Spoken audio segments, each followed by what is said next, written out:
Hello viewer, शिक्षा मार्ग पे आप सभी का स्वागत है।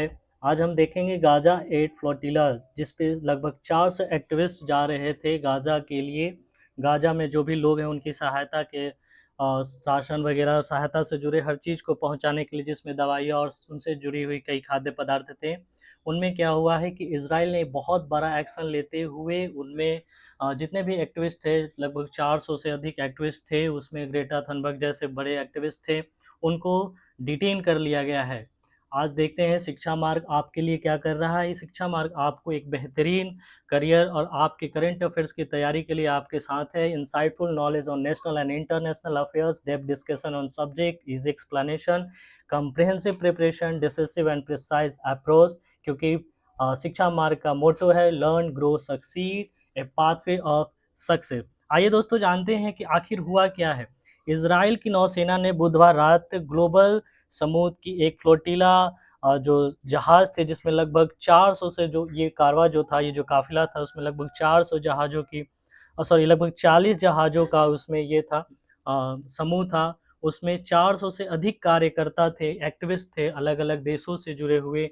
वे राशन और कई सहायता वाली जो चीज़ें हैं, वो गाज़ा के प्रभावित लोगों के लिए ले जा रहे थे, जिसे इजराइल ने उन्हें रास्ते में रोक लिया है और उनमें से लगभग 400 एक्टिविस्ट को डिटेन कर लिया है।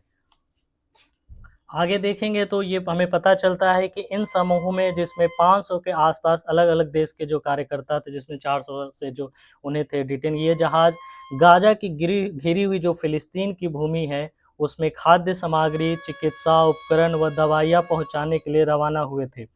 हिरासत में लिए गए कार्यकर्ता में स्वीडिश जलवायु कार्यकर्ता ग्रेटा थुनबर्ग, पूर्व बार्सिलोना मेयर अडा कोलाउ और यूरोपीय संसद सदस्य रीमा हसन जैसी चर्चित हस्तियां भी शामिल थीं। तो ये बहुत बड़ी न्यूज़ है। ये देखेंगे हम लोग कि इसे अल जजीरा ने कवर किया है। Israel intercepts Gaza Sumud flotilla vessels, what we know so far, carrying symbolic humanitarian aid, the flotilla had pressed forward with its mission to establish a marine corridor in Gaza. आइए अब जब जानते हैं कि आखिर इसके क्या रिपरकशंस होंगे, चूंकि दुनिया इस चीज़ को बड़े गंभीर रूप से और देख रही है। वैश्विक कूटनीतिक प्रतिक्रिया में जहाँ तक देखें तो अभी तक का क्या हाल है, इसमें ये है कि कई देश में जैसे इजरायली राजनयिकों को निष्कासित कर दिया गया है।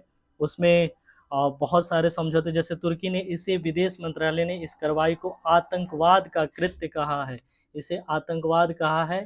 Flotilla was attempting to deliver humanitarian aid to Gaza, इसलिए जितने भी देश थे जो इनसे सहानुभूति रखने वाले थे, उन्होंने इसकी निंदा की है। कोलंबिया ने अपने इजरायली डिप्लोमेट्स को ये जितने भी ट्रेड एग्रीमेंट थे वो ख़त्म कर दिए हैं। जैसा कि मैंने अभी बताया कि तुर्की ने इसे टेररिज्म का करार दिया है, और कई जगह जैसे इटली और बाकी अलग अलग जगहों पे इस घटना के खिलाफ स्ट्राइक वगैरह हो रहे हैं। आगे अभी तक अगर देखा जाए कि इन जितने भी एक्टिविस्ट को ये डिटेन किया गया है, रोका गया, उनकी स्थिति क्या है, तो ऐसा बताया जा रहा है कि देखिए ऐसा नहीं है कि उन पे किसी तरह का जुल्म ढाया जा रहा है, बशर्ते कि उनको सेफली और हेल्दी उन्हें सिर्फ डिटेन किया गया है। वो मोस्ट ऑफ द जो है वो उन्हें यूरोप में वो डिपोर्ट करने की कोशिश की जा रही है, और डिपोर्ट कर दिए गए हैं आधे से ज़्यादा, कई ज़्यादा। Israeli claims no boat breached and it's blocked reach Gaza. इसराइलियों ने कहा है कि ये किसी तरह का कोई ब्रीच नहीं हो पाया, वो हमारी सीमा में नहीं घुस पाए हैं, और जितने भी एक्टिविस्ट को ये डिटेन किया गया है, वो सारे के सारे लीगल प्रोसीजर्स के तहत किए गए हैं। हिस्ट्री की अगर बात करें तो गाजा ऐसा देखा जाए तो बहुत युद्ध की मार जो झेल, लगभग 18 सालों से ये ब्लॉकेड्स है, और लगभग 66,000 जो डेथ अभी तक ये हो चुके हैं इस क्षेत्र में 2023 से। यहाँ अभी ऐसा नहीं है कि फ्लोटिला पहली बार वहाँ पे एड अपनी जो सहायता है वो भेजने का प्रयास की है, जबकि हम देखते हैं कि इससे पहले भी इसने कोशिश की है, और इससे पहले भी इजरायली सेना ने उन्हें डिटेन करने की कोशिश की थी और किया था। आगे देखें तो ये जो अ, घटना है, इस पे पूरा का पूरा दुनिया का नज़र है, इससे क्या होगा, इससे बाकी दुनिया में क्या ये असर डालेगा।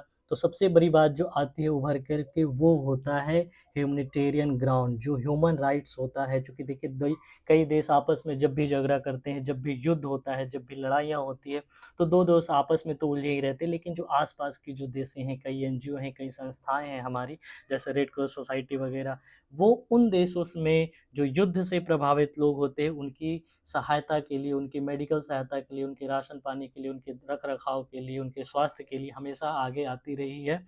अगर इस तरह की चीज़ों में इज़राइल ने ये किया है, डिटेन किया, उनको रोका है, तो ये एक तरह से ह्यूमैनिटेरियन ग्राउंड पे देखा जाए तो ह्यूमन राइट्स का और इंटरनेशनल लॉ का ये उल्लंघन माना जा रहा है। तो बस इतने एक छोटा-सा अपडेट था जिसमें इज़राइली अधिकारियों ने, सेना ने इन 400 से अधिक एक्टिविस्ट को डिटेन किया। हालाँकि उनमें से जितने भी डिटेन किए गए थे, उन्हें सेफ़ली यूरोप के लिए या डिपोर्ट कर दिया गया है। वो जो भी 500 से अधिक जो ये थे एक्टिविस्ट थे, वो सेफ़ली डिपोर्ट कर दिए गए हैं। लेकिन ये सबसे बड़ी घटना ये है कि जो इंटरनेशनली और जो लॉ है, जो ग्लोबल ह्यूमैनिटेरियन राइट्स हैं, वे सारे का वायलेशन की वजह से कोलंबिया, कनाडा और उसके बाद यहाँ हम देख रहे हैं तुर्की जैसे देश जो हैं इसे खफा है। तो मिलते हैं फिर अगली वीडियो में, आगे का अगर कुछ अपडेट होता है तो हम आपको अपडेट देते रहेंगे। Thank you for watching.